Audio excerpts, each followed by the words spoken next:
Welcome to Season 4 of the Knack 4 Business Podcast. Today's show is brought to you by our K4B Profit Snapshot. Here's one question worth sitting with. If you stepped away from your business for 30 days, would it grow or contract? That answer tells you a lot about where you really stand. Try the free 5-minute snapshot. It measures process, profit, and personal freedom. Link is in the show notes. Question for the audience. How much revenue are you missing because you ignore RFPs and tenders? Our guest breaks down how AI-powered procurement turns overlooked public contracts into a predictable revenue channel without drowning your team in paperwork, stress, or guesswork. He'll explain where most businesses go wrong and how to spot tenders worth pursuing, and how AI supports better decisions without removing the human touch. Our guest today is Jim Overboom from TenderSeal. He is the co-founder of TenderSeal, a SaaS platform leveraging AI to transform how businesses bid on RFPs and tenders. He launched the venture alongside 3 co-founders while they were all still completing their university degrees. And driven by a deep passion for entrepreneurship, efficiency, and AI, Jim is on a mission to help companies profit from public procurement without sacrificing their time or sanity. Jim, it's an absolute pleasure having you here today. Thank you so much for joining us. Do you have a favorite quote or saying you want to share with us? Yeah, thanks, Bernie. I would say it's the one about the master has failed more times than the beginner has even tried. And that just reminds me every time I see on YouTube or any big platform, I see these big entrepreneurs and big business owners. They're doing so great and know everything. And then you think back and you might get a little bit of anxiety, like, oh shit, I'm not there yet. Then you just can realize that they have failed so many times and tried so many times before they got to the level where they are. So if you want to do that, it's nothing special. It's just repetition and doing the same and trying over and over again to get to that level.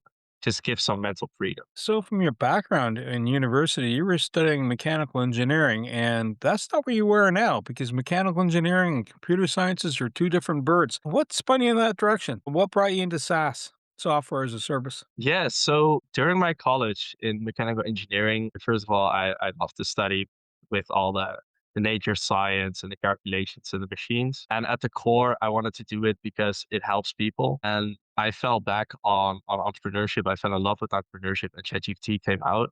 And when ChatGPT came out, it was like, wow, AI is the next big thing. If you're an entrepreneur, you can help so many people. So I should learn something with AI and start finding the problems and solutions to help these people out. And that's where I slowly but surely went more into the direction of a SaaS startup. Did you find that with your engineering background? Because when you're trained in any particular science, right, they train you how to think, how to look at things. Did you apply that then when you were looking at the computer side or the programming side or the software side? Yes, definitely. It's like learning any new thing. In college with mechanical engineering, you need that problem solving mindset. You always get hit with stuff that doesn't work, and you always need to find a new problem or a new solution. And I have this one professor of mine that kept saying you have the law where problems will always exist. And if you solve one thing, the next thing will appear. And that helps a business because it's so true. Every time you solve a problem, you put out a fire, there will always come a new one. And you just need to not give up and start finding new solutions. That helps out a lot. So, if I understood the story, because we've had chats before, I think you went halfway around the world when you went, here's an opportunity. What's the backstory on that? Something about being down under, so to speak. Yeah, definitely. During my study, I wanted to see more of the world. And I went to New Zealand for an internship. I got this opportunity at a bulb farm, just working on there. But I got the opportunity to take a look at New Zealand. Beautiful country. Highly recommend you going. And there at a bar, I met a specific person that was spending quite a bit more than the usual person at a bar would. And I was thinking, well, you got to be a business owner if you have that kind of money. And I was talking to him and asked him about his story because I was trying to learn from other business owners. And he had a beautiful story of his business where he had his father had a business with 4 employees, plateaued. His father sold it to someone else, plateaued still at 4 employees. Then he bought it again. And by just doing tenders, he and RFPs for the American and the States people. By just doing these tenders, he grew it to 60 people in 2 years. So that was very like, wow, tenders can do that to the tow business. That's insane. That was a very aha moment for me. So is that an area that most businesses tend not to pay attention to? I guess it depends on what you're doing, but right size, right fit. Is that something that but most businesses tend not to think of when they start up and going, well, so let's bid on something, let's bid on a job. If you're in construction, you already have that mindset. But if you're making widgets or you're a restaurant, you tend not to. Is that a weak spot for or a blind spot for some people? Yeah, definitely. And I don't know how you experienced it yourself, but when you start out, you're not ready to bid on government contracts. And you hear all these mentors and coaches and on YouTube, and you learn everywhere, and you consume this content to figure out, where do I go next? And you constantly get pitched by everyone saying, I'm going to get you the new pile of leads.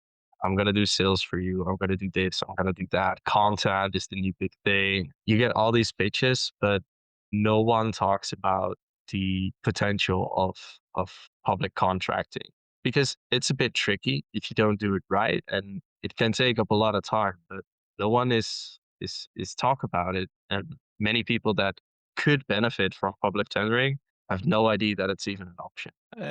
There was something I came across in the news recently, and think it was Sweden. No, it was Scotland. Sorry, they've just enacted a law, and I didn't verify it.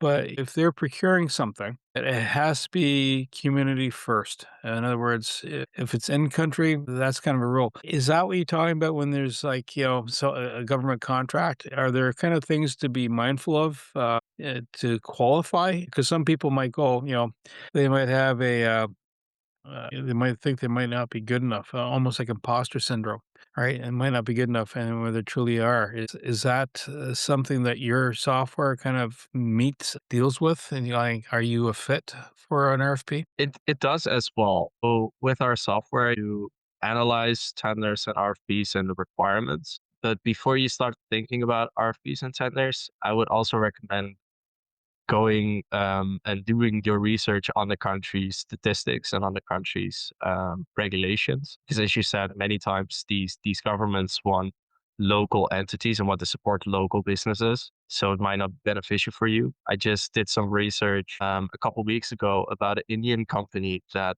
might be interested in the public procurement in Europe. And I did some extra digging for them, but it's actually very tricky for them, because if you're not registered in Europe, you can bid on the public procurement, but the contractor can just see your name, see that you're from a different country, and then think, nah, I won't look at this at all, and you can't do anything about it.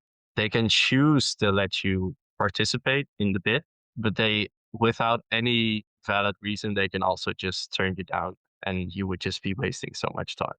So definitely would recommend first digging a little bit into these regulations and seeing where you have the highest chance of bidding. Having been inside from the source, working for a healthcare institution, and watching our procurement department at work, I had no idea the amount of work it is just to set up an RFP, a request for proposal, or an RFI, request for information, and there's a couple other acronyms that are out there. But it's almost like it's a horse race, but there are very fixed rules and everything's measured. Just even looking at it from the inside, of getting a RFP out the door, and if there are many stakeholders, it gets more complicated. And that's just pushing it out. From the flip side, is it as complicated then for the person who's responding to it? Are there certain things they have to what are the rules of engagement typically for an RFP that you've seen? Many times there are certifications that you need to follow. There are many things. The certifications, the country, the time investment, the question rounds, the potential legal suitability, because these contracts are pretty big and you are responsible for everything that's listed there. So make sure that it's you agree with what is listed there. Having these things in place is definitely can be complicated. Even figuring out which one suits you, because government platforms are not always as easy to navigate. Oh, definitely not.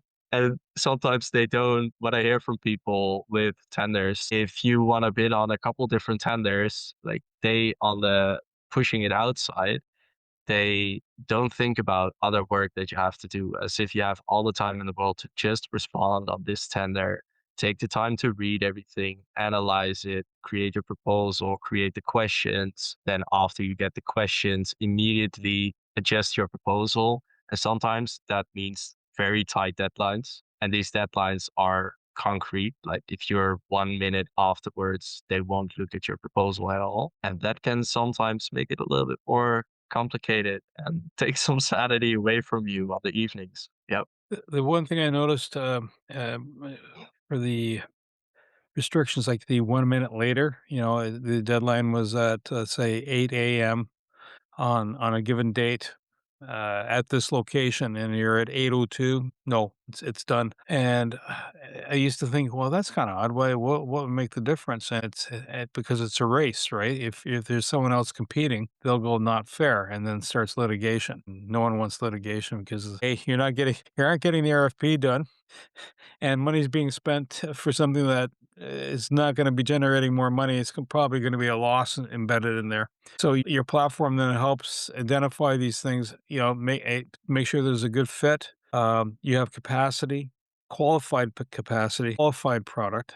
So you actually have that whole checklist built in there. The other thing I noticed, having watched the returns coming back from an RFP, as the RFP is laid out, it's always good to feed the information back the way it was asked for. If they want to know where you live, you don't tell them at the end of the document. You tell them they ask the question at this stage. You answer the question literally, right?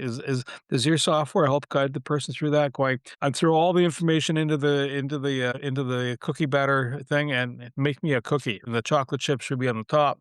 So does your software help sort that through? Yeah, definitely. We want it to be like an assistant. We don't want it to replace a human completely. We want it to assist you and for you to make the decisions and the AI to like find the answers, because many times it can be repetitive in a proposal. Sometimes different local authorities are asking for the same thing and you can bid on all of them. I've heard from one person that was working in a local authority and pushed it out, got responses. Someone actually had the wrong name at the top of the response at the top of their bid because they just copy pasted it. With our software, we want the people to guide through the steps, be able to fill out these forms, be able to personalize this local authority and their goals and their way of working and their RFP. Otherwise, you could make some messy mistakes. The other thing I've heard from people that have responded to RFPs, sometimes, and again, depends how complex it is. If you're just asking, if you're ordering lunch, it's not so complicated, right? But if you're ordering lunch for the year and for 1,000 people, a little more complicated, right? Depending on what the particulars are. How long does a RFP cycle normally take that you've seen? In other words, someone pushes out a tender or an RFP, and someone goes, "Well, I want to bid on that." What's the kind of the life cycle that you would normally see from aha to put something in the tube and fire it off as a response? It very much depends on the size of the RFP. So with a smaller one, it could take maybe a couple months. Bigger ones up to a year, sometimes maybe. The real length comes when lawsuits gets in place. So let's say someone won it, but then second place actually thinks they should have won it, so they start a lawsuit, so you can't start at all. And if that happens, it just takes so much more time. Yeah, it can take some time. So then I take it your software helps provide a solid case. At the end of the day, you're pitching high. I've got the doggy in the window that you want.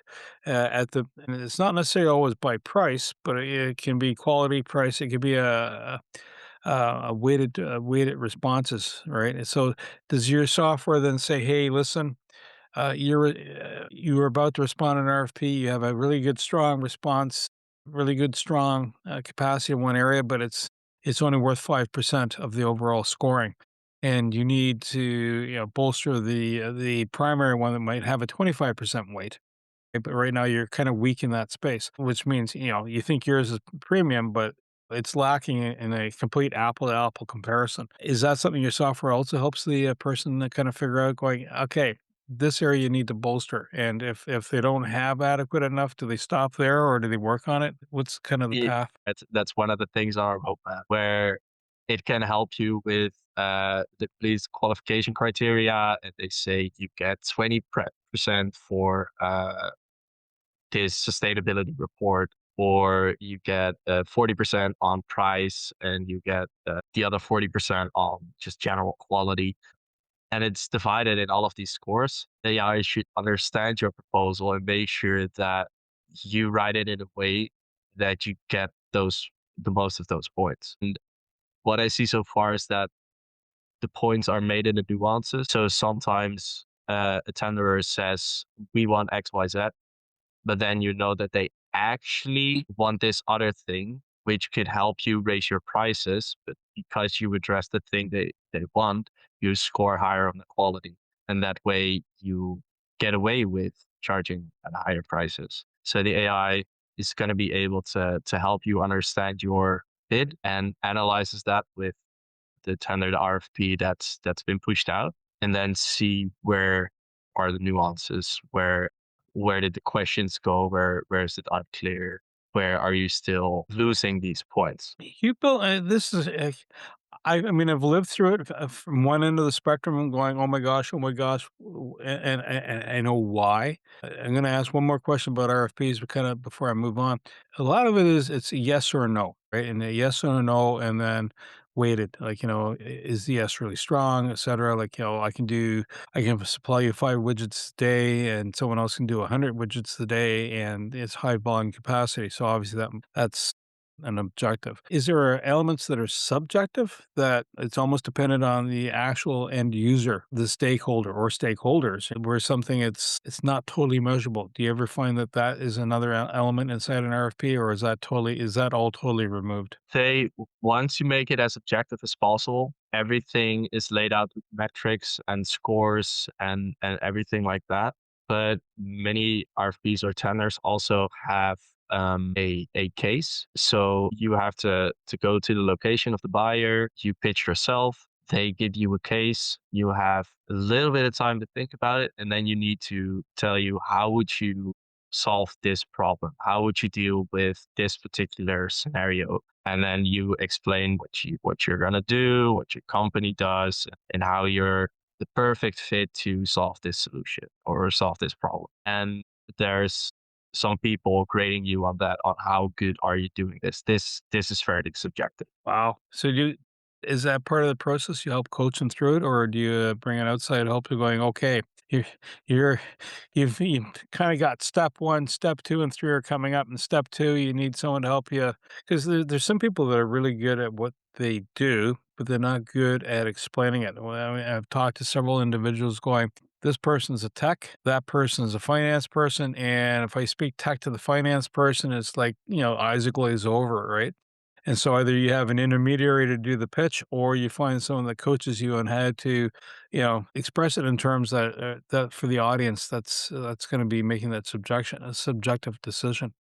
Do you work with somebody in that space, or is that something up and coming? Yeah, so the software doesn't coach you on that. In any case, it helps you with reading and writing and analyzing and all of that from A to Z. However, we are talking to some bid consultants and people that bid writers as well that do this completely for other companies. And if we see that a client needs something like this or would want something like this, then we can just connect the dots and redirect them to the right person that can help them prepare for such a case. So this whole program, this whole, TenderSeal, you're doing this in university, which is kudos to you and your crew. You're in school, but at the same time, you're building a business. How tough was that? Like, I mean, you have exams. Engineering does have certain demands. It's almost like being in medicine. All of a sudden, once you're in, you're all in.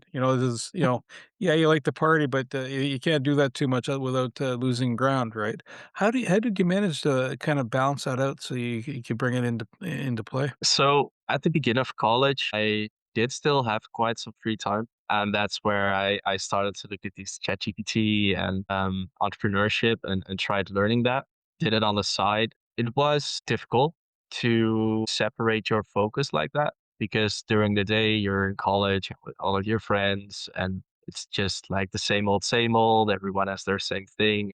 Very rare that you do something online. And what's this with AI? And is it actually able to do something? Whoa, you can create images with it now. Wow. And yeah, you have these type of things. And then you get home and everyone get to their side job or family or friends or start gaming for what they want or actually do their homework and try and pass the university.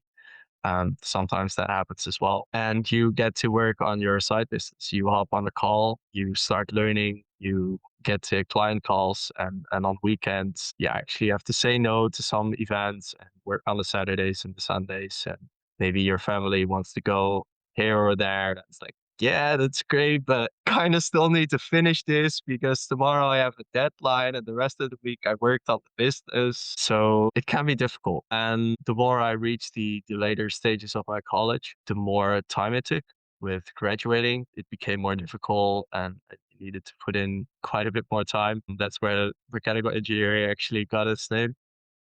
That was really the evenings, the mornings. In New Zealand, we tried raising for an investor Mm. and we had calls many mornings, and that was before my job. So I needed to be at my job at 7 a.m. and I just had the alarm at 4:45. Got in a cold shower, brushed my teeth, got behind the laptop, and had a call with the rest of the team to see what's going on. One time, I actually had a call at 4 because the investor didn't have another time. Well, you kind of adjust to the investor, and yeah, you have these things, and you get through it, and it's quite a fun experience as well. But in the moment, it feels difficult. I can well imagine. Are you getting guidance or mentoring from somebody? Because yeah, again, kudos to you to recognize, hey, I see something cool, I see a problem, and the cool thing can work the problem out, right? And so you start building up. Did you work with a mentor, or did the university have kind of a, here in the Ottawa area, we have an incubator called Invest Ottawa, and every major urban center here in Canada will have something akin to that. Did you work with that? How did you go? Okay, built me a box. Now let's make the box work for everybody, right, and shape it so that the end user understands it, and obviously the investor also understands it. How did you kind of bring that into focus? So I didn't necessarily have a mentor. We did have a program on our college where you have to choose like two minors and you could really go deep into the mechanical engineering, into the like the windmills and into the robotics and the hydraulics and those type of things. Or you could widen your view and collaborate with other studies. And I collaborated with a technical business study where we had the minor innovation and entrepreneurship. And there I learned some stuff about setting up your own business, getting some capital from outside. Like it was college friendly. So it was like $20 from many of your friends and family of the whole team.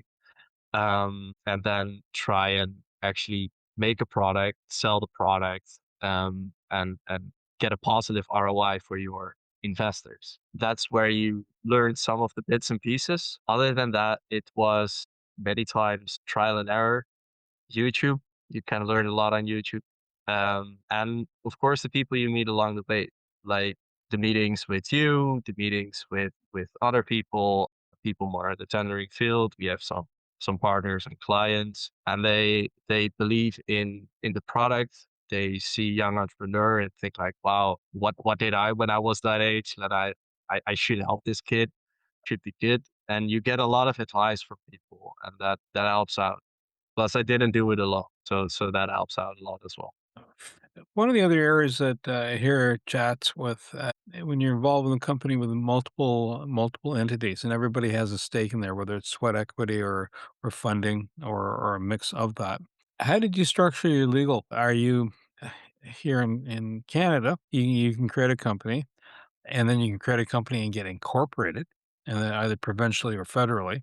But also, when you do that and you have multiple players, usually there are legal agreements you try to set up ahead of time that when everybody's in a happy state, you kind of prepare not for the worst, but you prepare. If things don't go well, like in one company I'm involved with is like, okay, someone passes away.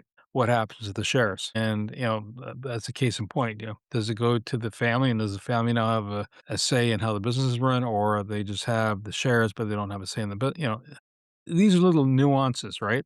Did you go through that piece, and did you have someone provide you that kind of that legal framework to set things up? So we are quite scattered. Two of my co-founders are in India and one in South Africa. So it's a bit all over the globe. Trying to set up business here in the Netherlands would be a bit hard because then everyone has to fly here to the Netherlands, sign it, and then fly back. So we did it in the UK. You could have a limited company there without anyone being residential in the UK and set up these things. We had one advisor come along the way, and he knew some people that could help set this stuff up. And we're still like setting up the deep roots of the legal entities and all the rules and regulations. But we want to put most of the focus into creating a good product and being able to provide a solution. And then when we have some cash flow to reinvest in the deeper legal stuff, we're gonna set that up when someone passes away, because we're all like in our 20s, so we're not counting on passing away anytime soon. I Even in my age, I'm not planning to kick the bucket, so to speak, and go 6 feet under, myself, or 2 meters, whatever the case might be, but yeah, yeah, best laid plans. It's a really great story, and as soon as you mentioned it, the first time I heard it, I thought, yeah, even for bidding on a job, that's really handy, and even if it's not government, any proposal, that's really handy to have that. Do you find that right now, as a product, as a service, do you have a lot of competition out in the market? Are you like first breaking ground here, or people have kind of, a little bit of this, but not so much of this, and you kind of got the golden egg coming up, you figure? So I would say it's a bit of both. It's not a completely new market.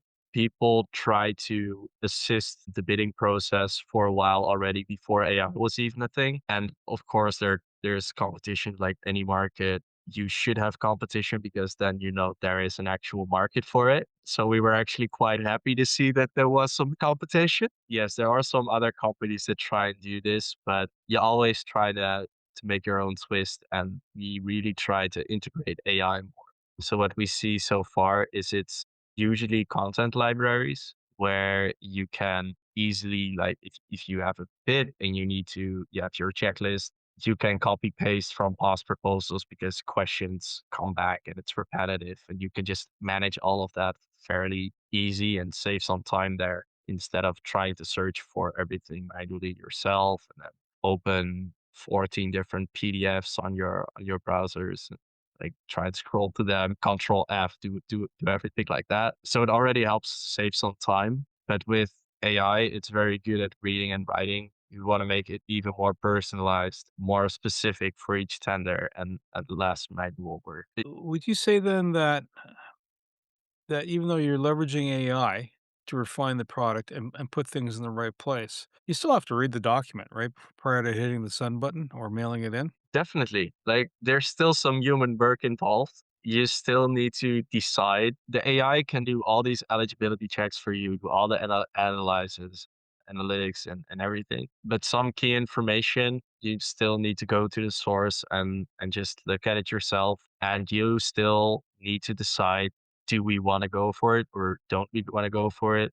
Maybe it says you need this certification, but then you know that if you have another certification that you do have, you could still bid and win. Like those decisions are still the bid specialist that has to make that in the moment, as well as your proposal. The complete proposal that you submit is your responsibility. You have to be sure that you can deliver on everything you promise in there. So the AI can set things up. It can make a first draft. It can make it nice. It can check your formatting. Because sometimes, most of the times, because of fairness and they want everyone to be able to put the same amount of information in there, they not only have you have four A4 pages for this, but also this row distance, this font, this, like it's everything is specified and you need to follow that. And with everything like that, AI can help and check it for you and even give you a checklist so you could double check it yourself.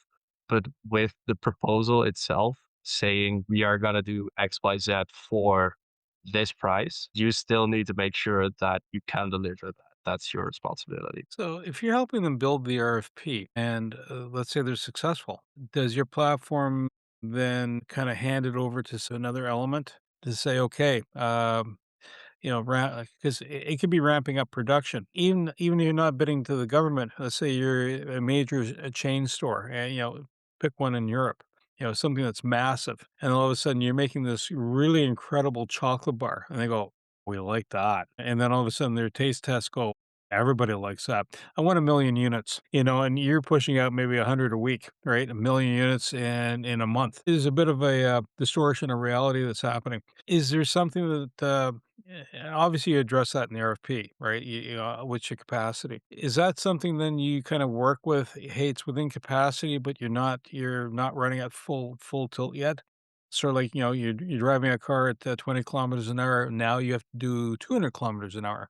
Which means you have to scale or move things around. Are you a component in that journey? Do you feed into other programs, or do you see that as a kind of a feature and that kind of next step for TenderSeal? Yeah, so that's then not something that's in there as of yet. Looking at your capacity and seeing if it uses all manages, like looking at your complete management system, which employees are free to work on this and who's not. And like it's not doing that yet. But as you suggesting it, it sounds like a pretty cool idea. So maybe if people want that and get the feedback that, hey, look, we heard this in the podcast, or this is just an idea that I had, then we can definitely look into integrating something like this and how are we gonna do that? Because we wanna base this off actual market need. Like it started as we wanna find an actual problem that people have and people face and wanna make a solution that actually helps fix their problem because there's so many stuff that fixes problems that don't exist. And we don't want to be one of those. So definitely, if people come to us say this is a big issue for us, we'll look into it. Well, excellent. Actually, that's good from getting that information from your customer base. When you look at this whole process, we've talked about, hey, here's a cool platform. This is what it does. Here are all the positives. This is what we've done. Were there any elements, any steps along the way you're going, geez, I wish we did that different? That you would, if you're looking back, reflecting, whether it's the software, whether it's the AI component, or whether it's the AI sitting in the cloud somewhere else, AI sitting in the cloud in your box, to how you structure it. You talked about incorporating in the UK because it's a little easier. People don't have to fly in from across the globe. Are there any elements that you go, geez, I wish we did differently? Well, of course, in the beginning, you make mistakes. We're talking to everyone. We need to find one solution and one problem. So definitely would do that differently. Um, Yeah, it's along the way you learn so much more about business. If you would do it again, you can do it in so much less time because there are many inefficiencies. You think I should structure this that way, but in reality, it's just always the time that you should do something else. Yeah, you definitely have these things. But I would say from the beginning of all, I think we shouldn't only look at ourselves and our own business and our own people, but try and get a more experienced business person in earlier on and try and find this advisor, mentor that could guide us in the road of like, hey, that roadblock you're trying now to bang your head against the wall very hard, you know that one? Let's not do that because it's never gonna work. Just take the left and that route is would clear the way. I would look at that sooner. One of the things I observed when I was working in the healthcare institution, we had to have a project done. Um, the scope of the work had to be written by an engineer. And I looked at the person going, how do you price this? Like, just, is it by hour? Are you sitting on looking at a map? And some of them base it on the overall project. So if the project was worth $1 million, they might be 5 points, a 5 point fee. When you're working with a company, is it they just have access to the software, they have a subscription, and it doesn't matter the size of the contract, or is it amount of time? Like, is it in the AI space? There's something about tokens, right? And if you're doing heavy in graphics and audio editing, it eats up, a lot of tokens, right? How do you base your pricing? Is it like, here's a flat fee for Joe Schmo, But, if you're a national corporation or an international corporation, for you, it's going to be a bit more because there's more of you, more to you, and you're going to be applying for other things, not necessarily within country, within a given space. How do you structure the pricing? Yeah, you said the magic words, tokens. We translate these usage tokens back to the user, but to not make it too complicated calculations, all of that on the user side. We have a chat with you, see what do you currently do with your because AI can't fix broken systems, so it's just automating what you're already doing. So how many tenders do you do? How many RFPs are you searching? Do you have this go, no go? How many do you upload? And then we calculate how many tokens you need and recommend a subscription for you. Because it's the system and the process of a tender and RFP is almost around the globe, super similar. It was mind blowing for me how similar it is across the whole globe, like Asia, Africa, New Zealand, Europe, America, like everywhere. But the size is for each tender different. One tender is 2 PDFs and it's maybe sub 20 pages. So with 40 pages, you're done. And at the back end in AI, that's not a lot of usage, not a lot of tokens. So it should be cheap. But the other company was saying, yeah, we do maybe 10 tenders each year, maybe a little less, but these are tenders of 1,000 pages, 2,000 pages. Like that's massive usage. So we'll look at what do these companies actually use, how many tenders do they do, and that see what's relevant for them instead of just charging everyone like to cover all the averages. We make sure it's tailored towards your usage so you don't pay too much. I have a quite because you have the mechanical engineering background. Sometimes someone puts out a tender. I want X number of widgets, but I want to know how it works. It's like software can work differently. If you're doing a chemical process differently, if you're building a circuit board or a mechanical device, do mechanical drawings those type of addendums that usually get requested? Does your system kind of look at that and going, compared to everybody else, that's pretty sharp. Compared to everybody else, you need a little more work. Get rid of the crayon markings and go to AutoCAD drawings, right? Do you provide that as part of the surface service to the customer? So far, we don't have that yet in the proposal creator. We have it where when analyzing, it can find all the graphs, get the information out. If your pages is like a screenshot, copy paste it into a page, it can read it.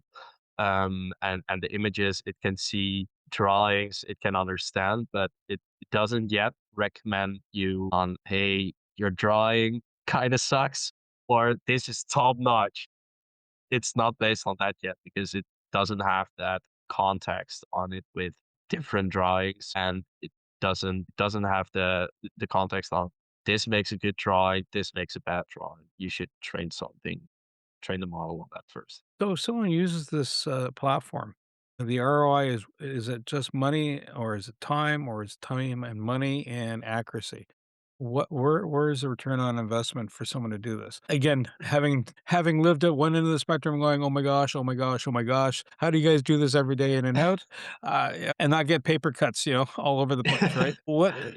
What savings does TenderSeal provide a company at the end of the day? It's all of the above. It's time because you can do it much faster.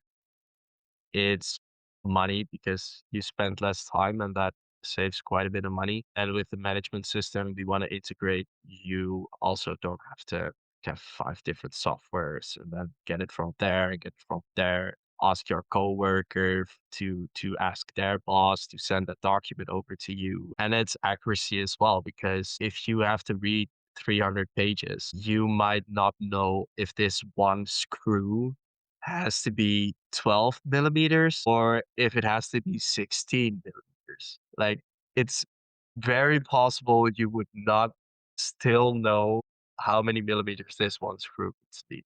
Where the AI can double check your proposal and double check for duplicates and try and find those mistakes. So with the little mistakes, it can help you say, hey, you have a page too many. Hey, here you said it needs to be painted red, but actually at page 43 of the questions at question 200 at like the third question round. Sometimes it is like that. They say it actually needs to be a different color. You should integrate it. Like those little things, it will help you with accuracy as well. Jim, what areas do you serve in the universe? Are you just serving Europe, or are you serving that side of the hemisphere? Are you serving globally? Where are you at with your company? We're focusing on Europe at the moment. We're doing more research in the Middle East because we see the government there is pumping a lot of money into projects. So there's big opportunities to tender there. And do networking in the US as well, and North America to more integrated in their systems. So that's a bit where we're at. But the main focus is Europe. And if someone is listening to this podcast, how do they get a hold of you? The best way is on LinkedIn. You can just search my name, Jim Overboom, or TenderSeal, and find me through there. Send a connection request, maybe put a knack for business at your message so I know you come from this podcast, and then we can have a chat. Jim, I want to say thank you so much for being our guest today. And to our Knack for Business listeners, taking in this information, this is cool. It's a university startup. It's almost like other platforms that start up in a university, and next thing you know, it's got more legs than what they were studying for in the courses. And Jim spotted an opportunity where people were missing real money because they didn't know that procurement is another avenue, another way to promote and sell their product and their services. So that's it's the genesis of TenderSeal. So reach out to Jim if you want to look at leveraging AI. You try and investigate it, even if you're in North America. If there's enough demand for it, you're going to have them knocking and providing you services. Take it from a person that's used on the other side of the fence from an RFP process. It's handy. It'll save you a lot of heartache and headache. Everything you heard today is for educational purposes only. It's not professional advice. Before you act on anything, talk to a certified expert in your area. Your accountant, your lawyer, someone who knows your situation. We share perspectives. You make the decisions. Want more? Head over to blog.knack4business.com, packed with practical episodes on AI, marketing, leadership, and growth. No fluff, just the good stuff. Subscribe while you're there. Until next time, keep building.